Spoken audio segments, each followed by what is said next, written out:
July 25, 1975 former prime minister Indira Gandhi state of எமர்ஜென்சியை நாடு முழுவதும் டிக்ளேர் பண்ணாங்க. சுதந்திர இந்தியாவோட வரலாற்றுல ஒரு கருப்பு பக்கம்னா, கருப்பு புள்ளினா இந்த எமர்ஜென்சியை கொண்டு வந்தது. இந்த எமர்ஜென்சி வந்து அடுத்த 21 மாசத்துக்கு இருந்துச்சு. இந்த 21 மாசமும் மக்களோட அடிப்படை உரிமை வந்து மறுக்கப்பட்டுச்சு. இந்தியாவில் இருக்க எல்லாருக்குமே ஒரு சர்வாதிகாரத்தை பார்த்தாங்க. இந்திரா காந்தியோட பீரியட்ல அந்த 2 வருஷம் நாடே ஒரு டிக்டேட்டர் சர்வாதிகாரத்துக்குள்ளதான் இருந்துச்சு. நிறைய பொலிட்டிஷியன் போய் நம்ம கேட்டோம்னா, இந்த எமர்ஜென்சி டிக்ளேர் பண்ணது இந்தியாவோட சுதந்திர இந்தியாவோட வரலாற்றிலேயே ஒரு கருப்பு புள்ளின்னு சொல்லுவாங்க. நிறைய பேர் இறந்து போயிருக்காங்க, நிறைய பேர் சிறைப்பிடிக்கப்பட்டாங்க, நிறைய பேர் அடிச்சு கொல்லப்பட்டாங்க. இந்தியா ஃபுல்லா சர்வாதிகாரமா இருந்துச்சு. இன்னைக்கு நம்ம முதலமைச்சர் ஸ்டாலின் இருக்காருல்ல, அவர் கூட இந்த எமர்ஜென்சில பாதிக்கப்பட்டவர். என்ன நடந்துச்சு 49 வருஷத்துக்கு முன்னாடி? எதனால இந்தியால இருந்த பிரைம் மினிஸ்டர் இந்திரா காந்தி இந்த ஸ்டேட் ஆஃப் எமர்ஜென்சியை டிக்ளேர் பண்ணாங்கன்றத இன்னைக்கு வீடியோல பார்க்க போறோம். இந்த எமர்ஜென்சியை பத்தி தெரிஞ்சுக்கிறதுக்கு முன்னாடி நம்ம சில ஈவெண்ட்ஸ் பத்தி தெரிஞ்சுக்கணும். இந்த எமர்ஜென்சி வந்து நிறைய ஈவெண்ட்ஸ் எல்லாம் சேர்ந்துதான் இந்த எமர்ஜென்சின்ற மாதிரியான இந்த ஒரு மாதிரியான விஷயம் நடந்துச்சு. ஃபர்ஸ்ட் என்ன நடந்துச்சு அப்படின்னு பாத்தீங்கன்னா, நம்ம நேரு ஃபர்ஸ்ட் பிரைம் மினிஸ்டர் இருக்காருல, இந்தியாவோட ஃபர்ஸ்ட் பிரைம் மினிஸ்டர், அவர் இறந்து போறாரு. அதுக்கப்புறம் லால் பகதூர் சாஸ்திரி வராரு. அதுக்கப்புறமா நேருவோட பொண்ணு இந்திரா காந்தி வந்து நாட்டோட பிரைம் மினிஸ்டரா மாறுறாங்க. இப்ப இதுல இருக்க நிறைய பேருக்கு பிடிக்கல. இந்திரா காந்தி பண்ற ஒரு சில விஷயங்கள்லாம் கட்சிக்குள்ள இருக்கவங்களுக்கு நிறைய பேருக்கு பிடிக்கல. அப்ப வந்து பார்ட்டி வந்து 2ஆம் உடையும் போது இந்திரா காங்கிரஸ் 6 அப்படின்னும், இன்னொரு காங்கிரஸ் வந்து இந்த மாதிரி பெரிய பெரிய தலைவர்கள்லாம் வச்சு 2 காங்கிரஸ் வந்து உருவாகுது. அதுக்கப்புறமா 1971 எலெக்ஷன் வந்து வரும்போது இந்திரா காந்தி பிரச்சாரத்துல என்ன சொல்றாங்கன்னா, அப்ப காங்கிரஸ் வந்து 2ஆ உடஞ்சிருச்சு. இது வரையுமே காங்கிரஸ் பார்ட்டி மட்டும் தான் இந்தியாவோட வரலாற்றுல ஜெயிச்சிருக்கு. அதுக்கு முன்னாடி எந்த கட்சியுமே ஜெயிச்சு கிடையாது. 1971 நடக்கிற எலெக்ஷன்ல இந்திரா காந்தி என்ன சொல்றாங்கன்னா, நாங்க ஆட்சிக்கு வந்தோம் அப்படின்னா இந்தியால இந்த மாதிரியான பஞ்சமே இருக்காது, எல்லாருக்குமே வந்து இந்த மாதிரி பாவர்ட்டியே இருக்காது, நாங்க வந்து இந்த மாதிரியான வறுமையை ஒழிப்போம் அப்படின்னு சொல்லி பிரச்சாரத்தை பண்றாங்க. எலெக்ஷன் ரிசல்ட் வரும்போது இந்திரா காந்தியோட காங்கிரஸ் வந்து அப்படிப்பட்ட அமோக வெற்றியை வந்து பாக்குறாங்க. 352 சீட் வந்து வாங்குறாங்க அவுட் ஆஃப் 518. கிட்டத்தட்ட பாத்தீங்கன்னா பாதி இது வந்து அப்படியே சீட் வந்து இது பண்ணிருக்காங்க, வின் பண்ணிருக்காங்க. மேசிவ் வெக்டரின்னு சொல்லலாம். அப்ப வந்து எல்லாமே சொன்னது, இப்படிப்பட்ட வெற்றியை வந்து இந்திரா காந்தி பெற்றுட்டாங்க. இது எல்லா கட்சிக்குமே உண்டுதுங்க. ஒரு கட்சி வந்து அதிகமான சீட்டை வந்து பார்லிமெண்ட்ல வச்சிருந்தாங்கன்னா அவங்க என்ன சட்டம்னாலும் கொண்டு வந்துடலாம், அவங்க நினைச்சதுதான் அப்படின்ற மாதிரி இருக்கும். அது எல்லா கட்சிகளுக்குமே இன்னைக்கு இருக்கிறது இருந்து அது டெமோக்ரஸிக்கு ரைட்டு கிடையாது அப்படின்றதுதான் உண்மை. டெமோக்ரஸியை பொறுத்தவரை எதிர்கட்சியும் இருக்கணும், பவர்ல இருக்க கட்சியும் இருக்கணும், அதை எதிர்த்து கேள்வி கேட்கிற எதிர்கட்சியும் இருக்கணும். பட் அன்னைக்கான இது அப்படி இல்லை. அன்னைக்கு 1971 இந்திரா காந்தி கிட்டத்தட்ட அவங்க மட்டுமே 352 சீட்டை வந்து வின் பண்ணிடுறாங்க. அது மேசிவ் வெக்டரி. அவங்க அந்த டைம்ல இந்திரா காந்தி என்ன நினைச்சாங்கன்னா, நிறைய வந்து பாலிசி எல்லாம் கொண்டு வந்தாங்க.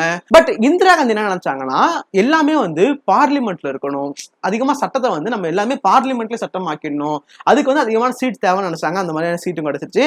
அவங்க நினைச்சது எல்லாத்தையுமே பண்ணணும் அப்படின்னு நினைச்சிட்டு இருந்தாங்க. 1971 இந்தியாவுக்கும் பாகிஸ்தானுக்கும் ஒரு சண்டை நடக்குது. ஈஸ்ட் பாகிஸ்தானை நம்ம போய் சண்டை போட்டு பெரிய ஒரு வார். இது வந்து பாத்தீங்கன்னா எல்லா கண்ட்ரியுமே வந்து இந்தியாவுக்கு எகென்ஸ்டா இருந்தாங்க அந்த டைம்ல. இருந்தாலுமே வந்து நம்ம வந்து போய் பாகிஸ்தானோட சண்டை போட்டு பங்களாதேஷ்ன்ற ஒரு நாடு உருவாகிறதுக்கு இந்திரா காந்தி காரணமா இருந்தாங்க. இந்திரா காந்தி வந்து உண்மையில வந்து போரை ஜெயிச்சு ஒரு பங்களாதேஷ்ன்ற ஒரு நாடு உருவானது காரணம் இந்திரா காந்தி தான். அது ஒரு பெரிய இதா போச்சு. எல்லாருமே வந்து போர ஆரம்பிச்சாங்க இந்திரா காந்தியை. காளி அப்படின்னு சொன்னாங்க, இந்தியாவோட காளி, அவங்க வந்து ஒரு பெரிய ஒரு போரை வந்து ஜெயிச்சிருக்காங்க அப்படின்னு சொல்லி அப்ப இருந்த அத்வானில இருந்து வாஜ்பாயில இருந்து எல்லாருமே வந்து புகழ்ந்து தள்ளி இருந்திருக்காங்க. அப்போசிஷன் பார்ட்டியில இருக்கவங்க தான் அவங்கலாம். அவங்களுமே அப்ப இந்திரா காந்தியை புகழ்ந்து பேசியிருந்திருக்காங்க. இந்த டைம்ல வந்து 1973 வந்து ஆயில் கிரைசிஸ் வந்து வருது. பெட்ரோல்லாம் கிட்டத்தட்ட நினைச்சு பார்க்காத அளவுக்கு வந்து பிரைஸ் வந்து ஏறிடுச்சு அப்படின்னு சொல்றாங்க. அதிகமான பேருக்கு இன்ஃபிளேஷன் வந்து சாப்பாடு இல்லாம இருந்திருக்கு. அவ்வளவு பிரச்சனை வந்து 1973 வந்து போயிட்டு இருந்திருக்கு. இந்த டைம்ல வந்து குஜராத்ல வந்து ஒரு ஸ்டூடெண்ட் ப்ரொடெஸ்ட் வந்து நடந்தது. குஜராத்ல அன்னைக்கு இருந்த நிறைய ஸ்டூடெண்ட்ஸ் எல்லாம் வந்து கூடி ஒரு பெரிய போராட்டத்தை வந்து பண்ணாங்க அன்னைக்கு இருந்த கவர்மெண்ட், குஜராத்ல இருந்த கவர்மெண்ட் கிட்ட. அப்ப என்ன சொன்னாங்கன்னா, இந்த குஜராத்ல இருக்க கவர்மெண்ட்ல இருந்து அன்னைக்கு சிஎம் வந்து, இவர் வந்து அதிகமா ஊழல் பண்றாரு, இவர் மேல எங்களுக்கு பிடிக்கல, இவங்களை வந்து பிடிக்கலன்னு சொல்லி ஒரு பெரிய ப்ரொடெஸ்ட ஸ்டூடெண்ட்ஸ் பண்ணாங்க. அந்த டைம்ல நினைச்சுன்னு பாத்தீங்கன்னா, ஸ்டூடெண்ட்ஸோட ப்ரொடெஸ்ட் வந்து பெருசாகி அங்க ஆட்சியே கிடைச்சது. அன்னைக்கு இந்தியா அப்படி இருந்துச்சுன்னு பாத்தீங்கன்னா, இந்தியாவில இருக்க நிறைய ஸ்டேட்ல வந்து காங்கிரஸ் தான் ரூலிங்ல இருப்பாங்க. தமிழ்நாட்டுல பொறுத்தவரையும் 67 வரையுமே காங்கிரஸ் தான் ரூலிங்ல இருந்தாங்க. அதுக்கப்புறம் தான் டிஎம்கே ஏடிஎம்கே எல்லாம் வந்துச்சு. இந்த பீரியட் பாத்தீங்கன்னா 73 எல்லாம் பாத்தீங்கன்னா டிஎம்கே தான் வந்து இருக்காங்க. டிஎம்கே தான் ஆட்சியிலேயே இருக்காங்க. அப்படின்னும் போது நிறைய ஸ்டேட்ல வந்து காங்கிரஸ் தான் ஆட்சியில இருந்தாங்க. அதே மாதிரி குஜராத்லயும் காங்கிரஸ் தான் ஆட்சியில இருந்தாங்க. காங்கிரஸ் கவர்மெண்ட்டை கவுத்துறாங்க. இந்த பசங்க எல்லாம் போராட்டம் பண்ணி அதுக்கப்புறமா வந்து பிரசிடென்ட் ரூல் அங்க வந்துருதுன்னு வச்சுக்கலாம். அதே மாதிரி சைமல்டேனியஸா வந்து பீகார்லயே ஒரு ப்ரொடெஸ்ட் வந்து நடக்குது. ஜெயபிரகாஷ் நாராயணன் சொல்லப்படுற ஒருத்தர் வந்து ஒரு பெரிய அணியை திரட்டி அங்க வந்து நிறைய பிரச்சனை இருக்கு, நீங்க வந்து ரிசைன் பண்ணணும், இந்த வந்து கரெக்டா நீங்க வந்து பண்ண மாட்டீங்க, நிறைய ஊழல் வந்து இந்திரா காந்தியோட பீரியட்ல இருக்கு அப்படின்னு சொல்லி ஜெயபிரகாஷ் நாராயணன், ஜேபி நாராயணன் சொல்லப்படுற வந்து பெரிய ஒரு ப்ரொடெஸ்ட் வந்து பண்ணிட்டு இருந்தாரு பீகார்ல. ஆல் இந்தியன் ரயில்வே மேன் ஃபெடரேஷனோட பிரசிடென்டா இருக்கிற ஜார்ஜ் பெர்னாண்டிஸ் சொல்றப்ப என்ன பண்றாருன்னா, அவர் ஒரு பெரிய ஸ்ட்ரைக்கை வந்து கண்டக்ட் பண்றாரு. நாடு ஃபுல்லா எங்கேயுமே ரயில்வே இது போகாது, ட்ரெயின் வந்து போகாது, ஒரு பெரிய ரயில்வே ஸ்ட்ரைக் வந்து பண்றாரு. இங்க பல பேரை வந்து அதுல அரெஸ்ட் பண்றாங்க, பல பேரை தூக்கி கைது பண்ணிட்டு தூக்கிட்டு போயிடுறாங்க. அது ஒரு ஃபேமஸான போட்டோ. ஜார்ஜ் பெர்னாண்டிஸ் வந்து அரெஸ்ட் பண்ணி கொண்டு போறது, இன்னைக்கு இருக்க நிறைய பொலிட்டிஷியன் கூட இந்த போட்டோவை போட்டு தான் ஒரு 3 நாளுக்கு முன்னாடி வந்து இந்த போட்டோவை போட்டு தான் ட்வீட்ல போட்டுட்டு இருந்தாங்க. இது அவ்வளவு ஃபேமஸான ஒரு போட்டோ. இது வந்து இந்திரா காந்திக்கு மேல நிறைய வந்து ப்ரொடெஸ்ட் வந்து நடக்க ஆரம்பிக்குது. இந்திரா காந்தி வந்து நிறைய வந்து தப்பு பண்றாங்க, இன்ஃபிளேஷன் இருக்கு ஊர்ல, சாப்பாட்டுக்கு பஞ்சம் இருக்கு, நிறைய ஊழல் நடக்குது, இதை வந்து இந்திரா காந்தி ரிசைன் பண்ணணும் அப்படின்னு சொல்லி நிறைய வந்து ப்ரொடெஸ்ட் பண்ண ஆரம்பிக்கிறாங்க. பட் பீகார்ல வந்து இந்திரா காந்தி எந்த ஒரு இதையுமே வந்து பண்ணல, எந்த ஒரு கவர்மெண்ட்டை கலைக்கிற வேலையும் பண்ணல. இந்திரா காந்திக்கு இருந்த ஒரே ஒரு விஷயம் என்னன்னா, நாடு ஃபுல்லா நம்மளோட ஆட்சி தான் இருக்கணும். பேசிக்கா வந்து எந்தெந்த ஸ்டேட்லாம் வந்து ரீஜனல் பார்ட்டிஸ் இருக்கோ அது இருக்கக்கூடாது, நம்ம உட்கார வைக்கிற ஆள் தான் வந்து அங்க சிஎம்மா இருக்கணும் அப்படின்றது இருந்துச்சு. அப்படிதான் பப்பட்டா தான் இருந்தாங்க அன்னைக்கு. அந்த நிறைய சிஎம் வந்து இந்திரா காந்தியை சொல்றத கேட்டுக்கிட்டு இருந்தாங்க. இந்திரா காந்தியை வந்து அந்த குடும்பத்துக்கு, இந்திரா காந்தி காந்தி குடும்பத்துக்கு வந்து எந்தெந்தெல்லாம் வந்து புகழ்ந்து பேசுறாங்களோ வந்து Indira is India, India is Indira அப்படின்னு சொல்றது இந்திரா காந்தியை புகழ்ந்து தள்ளுறவங்க எல்லாம் கட்சியில வச்சிருந்தாங்க. எழுத்து கேள்வி கேட்கறவங்க எல்லாம் கட்சி ஓட்டுல அனுப்பிட்டு இருந்தாங்க. அப்படிதான் வந்து அந்த காலகட்டமே இருந்துகிட்டு இருந்தது. இதெல்லாம் கொஞ்சம் கொஞ்சமான பீஸ் ஆஃப் ஈவெண்ட்ஸ் தான். பட் எந்த இடத்துல பெருசா வந்து வெடிக்க ஆரம்பிச்சது அப்படின்னா, ராஜ் நாராயணன் வெர்டிக்ட்ல தான். ராஜ் நாராயணன் சொல்லப்படுற ஒருத்தர் வந்து இந்திரா காந்தி மேல போய் கேஸ் போட்டாரு. அந்த கேஸ் வந்து ராஜ் நாராயணனுக்கு வந்து ஆதரவா வந்துருச்சு. இந்திரா காந்தி வந்து பிரைம் மினிஸ்டரா இருக்க முடியாதுன்ற ஒரு மேல நிலைமை வர ஆரம்பிச்சிருச்சு.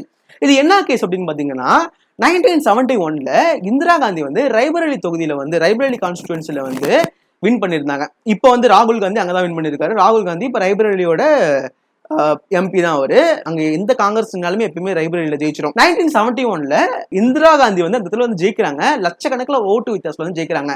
அவரை இழுத்து போட்டி போட்டவர் தான் ராஜ் நாராயணன் சொல்ல போறவர். ராஜ் நாராயணன் வந்து என்ன சொல்றாருன்னா, என்ன அக்யூசேஷன் இந்திரா காந்தி மேல வைக்கிறாருன்னா, இவங்க வந்து இந்த எலெக்ஷன்ல வந்து முறைகேடு வந்து பண்ணி ஜெயிச்சிருக்காங்க, இவங்க வந்து நிறைய விஷயங்களை பண்ணிருக்காங்கன்னு சொல்லி ஒரு 14 விஷயத்த வந்து கோர்ட்ல போய் சப்மிட் பண்றாரு. பிரைம் மினிஸ்டர் இந்திரா காந்தி போயிட்டு 5 மணி நேரமா வந்து ஹைகோர்ட்ல வந்து உட்காந்துருக்காங்க. இதை வந்து விசாரணை போயிட்டு இருக்கு. கடைசியா என்ன எடுத்துக்கிட்டாங்க அப்படின்னா, இந்திரா காந்தி தப்பு பண்ணிருக்காங்க அப்படின்னு வந்துருச்சு. இந்திரா காந்தி மேல பல அக்யூசேஷன் இருந்தாலுமே 2 அக்யூசேஷன்ல மட்டும் இவங்க வந்து தப்பு பண்ணிருக்காங்க அப்படின்னு வந்துருச்சு. ஒரு விஷயம் என்ன அப்படின்னு பாத்தீங்கன்னா, ஒரு எலெக்ஷன் கமிஷன் சொல்றது என்னன்னா, எலெக்ஷன் வந்து ஃப்ரீ அண்ட் ஃபேரா நடக்கணும். ஒரு ஆள் வந்து இவர் வந்து பிரைம் மினிஸ்டர், இவர் வந்து பெரிய ஆள் அப்படின்றதால அவருக்கு ஒரு ப்ரிவிலேஜும், இன்னொரு கேண்டிடேட்டுக்கு வந்து எதுவுமே இல்லாம இருக்கக்கூடாது, எல்லாரும் வந்து ஃப்ரீ அண்ட் ஃபேரா நடக்கணும் இந்த எலெக்ஷன் அப்படின்றதுக்காக ஒரு ரூல் வந்து இருந்துச்சு. இந்த எலெக்ஷன்ல வந்து எந்த ஒரு பொது சொத்தை, அதாவது கவர்மெண்டோட பொருளை வந்து நீங்க எலெக்ஷனுக்கு வந்து யூஸ் பண்ணக்கூடாது அப்படின்னு ஒரு ரூல் இருக்கு. இந்திரா காந்தி என்ன பண்ணிருக்காங்கன்னா, இந்த ஸ்டேஜ் போடுறதுக்கு, இவங்க பிரச்சாரத்துக்கு போறது, கேம்பெயினுக்கு போறதுக்கெல்லாம் அந்த ஸ்டேஜ்ல இருந்து ஸ்பீக்கர்ல இருந்து எல்லாமே கவர்மெண்டோட வந்து யூஸ் பண்ணிருக்காங்க. இது வந்து நிரூபிக்கப்பட்டுச்சு, அவங்க கவர்மெண்டோட யூஸ் பண்ணிருக்காங்க அப்படின்னு. அதுக்கப்புறமா யாஷ்பால் கபூர் அப்படின்னு ஒருத்தர் இருந்தாரு. இவர் வந்து கவர்மெண்ட் ஆபீசரா இருந்திருக்காரு. ரூல் படி கவர்மெண்ட் ஆபீசரை வந்து எலெக்ஷன் கேம்பெயினுக்கு இந்த மாதிரி பிரச்சாரத்துக்கு பயன்படுத்தக்கூடாதுன்னு ஒரு ரூல் இருக்கு. இந்திரா காந்தி அவரை யூஸ் பண்ணியிருக்காங்க. அவங்க இந்திரா காந்திக்காக 2 தடவை வந்து ஸ்டேஜ்ல பிரச்சாரம் பண்ணியிருக்காரு, அவர் கவர்மெண்ட் ஆபீசரா இருக்கும்போது. ஆனா அது அவர் ரிசைன் பண்ணியிருக்காரு. இந்த பிரச்சாரத்தெல்லாம் பண்ணி முடிச்சதுக்கு அப்புறம் கொஞ்ச நாள் கழிச்சு ரிசைன் பண்ணியிருக்காரு.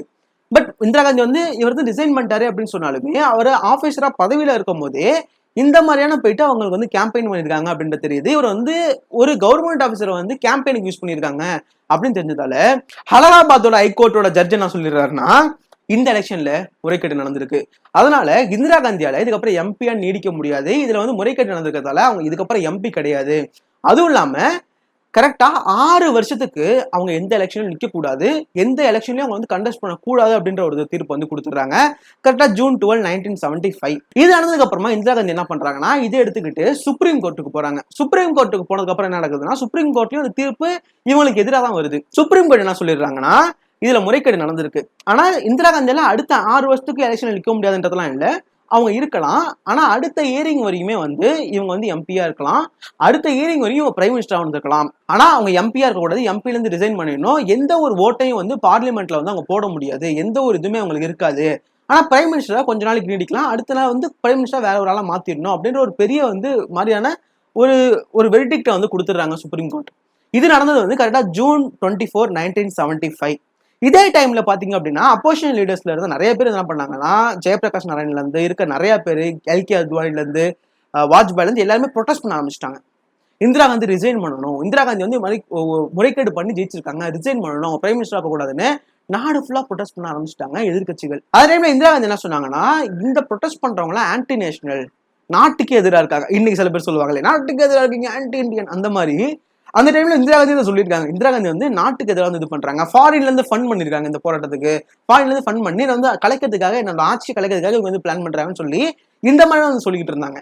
கரெக்டா ஜூலை 24, 1975 வந்து இவங்க வந்து சுப்ரீம் கோர்ட்ல இருந்து அவங்களுக்கு வந்து தீர்ப்பு வருது. அடுத்த நாள் ஜூலை 25, 1975 கரெக்டா ராத்திரிக்கு ஒரு சில மணி நேரத்துக்கு முன்னாடி அப்ப பிரசிடண்டா இருந்த ஃபக்ருதீன் அலி அகமத்தை போய் மீட் பண்ணி, நாடு பிரச்சனையில இருக்கு, நிறைய போராட்டம் நடந்துகிட்டு இருக்கு, இந்தியால இன்டர்னல் டிஸ்டர்பன்ஸ் இருக்கு, நிறைய போராட்டங்கள் இருக்கு, நிறைய பிரச்சனைகள் இருக்கு, அதனால எமர்ஜென்சியை கொண்டு வரணும்னு சொல்லி அன்னைக்கு பிரசிடண்டா இருந்த ஃபக்ருதீன் அலி அகமத்திட்ட போய் சொல்லியிருக்காங்க. அவரும் சைன் போட்டு கொடுத்திருக்காரு. இந்திரா காந்தி எமர்ஜென்சியை டிக்ளேர் பண்றாங்க. இதுக்கப்புறம் தான் இந்தியாவோட சுதந்திர வரலாற்றுல கருப்பு புள்ளி ஆரம்பமான நாள். அன்னைக்கு நைட்டு டெல்லியில இருக்கிற எல்லா பிரஸ் மீடியால இருக்கிற பிரஸ் ஆபீஸோட கரண்ட் சப்ளைவை கட் பண்றாங்க.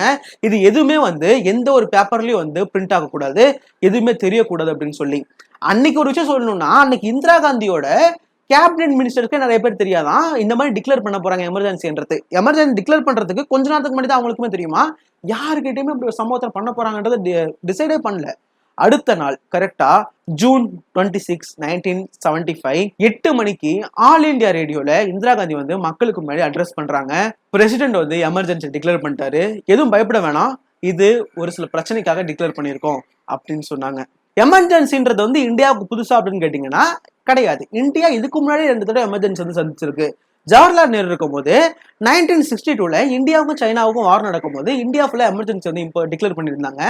அதுக்கப்புறமா இந்தியாவுக்கும் பாகிஸ்தானுக்கும் வார் நடக்கும் போது 1971லயும் இந்த எமர்ஜென்சி வந்து டிக்ளேர் பண்ணியிருந்தாங்க.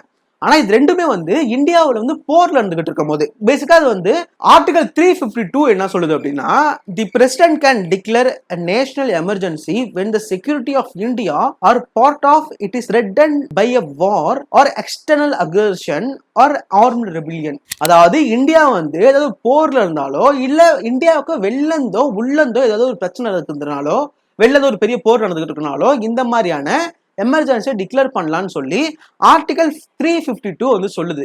இதை வந்து இந்திரா காந்தி எடுத்துக்கிட்டாங்க.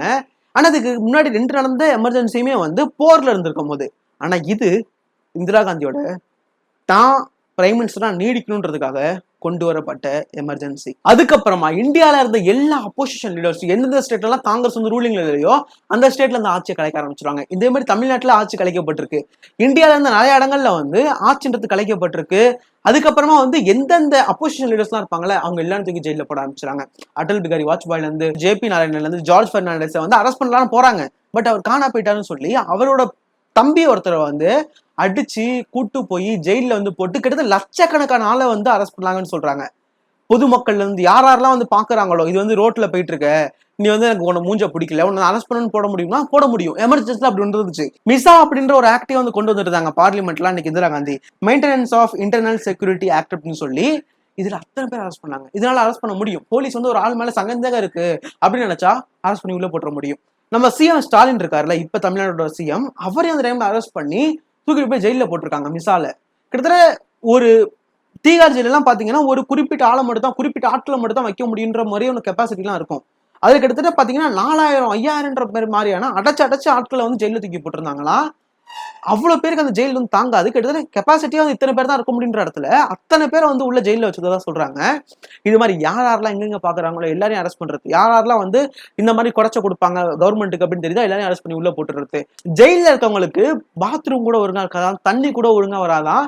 யோசிச்சு பாருங்க, இத்தனை பேர் தான் போட முடியுன்ற இடத்துல வந்து அடைச்சு ஆட்களை ஜெயில போட்டு வச்சு அந்த மாதிரியான சம்பவங்கள்லாம் வந்து நடந்து ஆரம்பிச்சிருக்கு.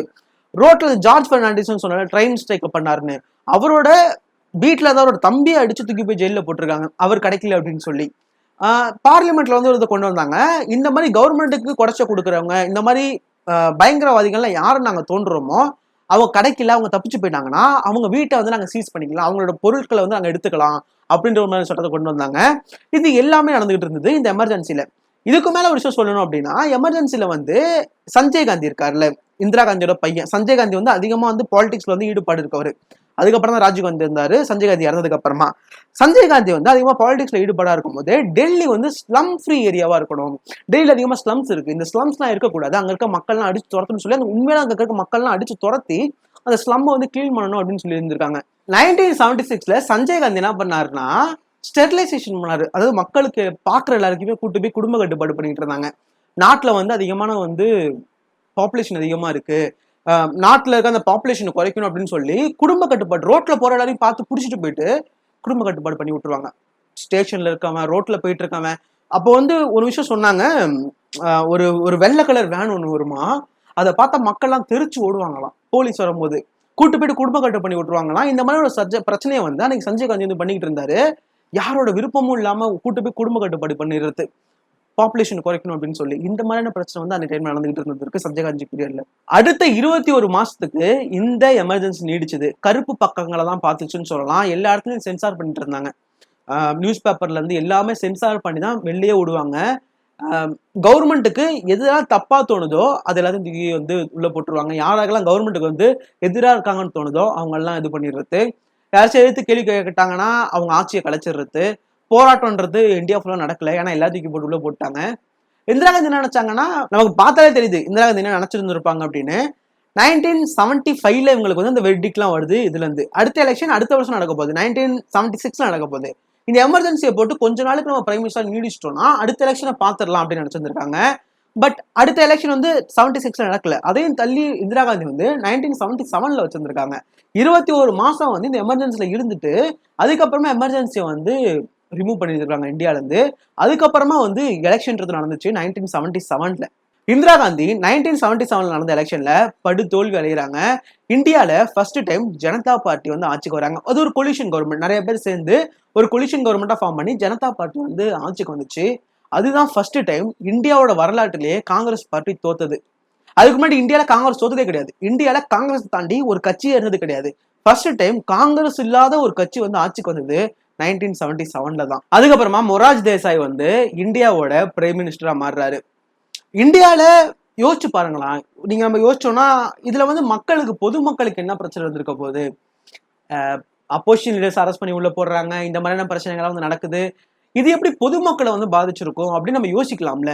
ஏன்னா யாரையோ தூக்கி போட்டதுக்கு எப்படி வந்து எலெக்ஷன்ல அவங்க தோக்க போறாங்க அப்படின்னு நினைச்சா பொதுமக்களுக்கும் நிறைய பிரச்சனைகள்லாம் அந்த இடத்துல இருந்திருக்கு. சொல்ல போனா இந்த ஸ்டெரிலைசேஷன் பண்றது, நினைச்சதெல்லாம் வந்து கூட்டு போயிட்டு குடும்ப கட்டுப்பாடு பண்றது, அதிகமான பிரச்சனைகள்லாம் வந்து மக்களுக்கே இருந்திருக்கு இந்த டைம்ல.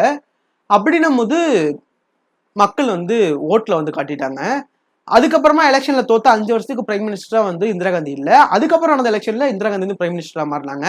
அதுக்கப்புறம் அவங்க வந்து சாகர வரையும் அவங்க தான் பிரைம் மினிஸ்டரா இருந்தாங்கன்னு வச்சுக்கலாம். இந்த மாதிரியான ஒரு சம்பவம் தான் வந்து இந்தியாவோட வரலாற்றுல ஒரு கருப்பு பக்கங்களா இன்னை வரையும் இருக்கு.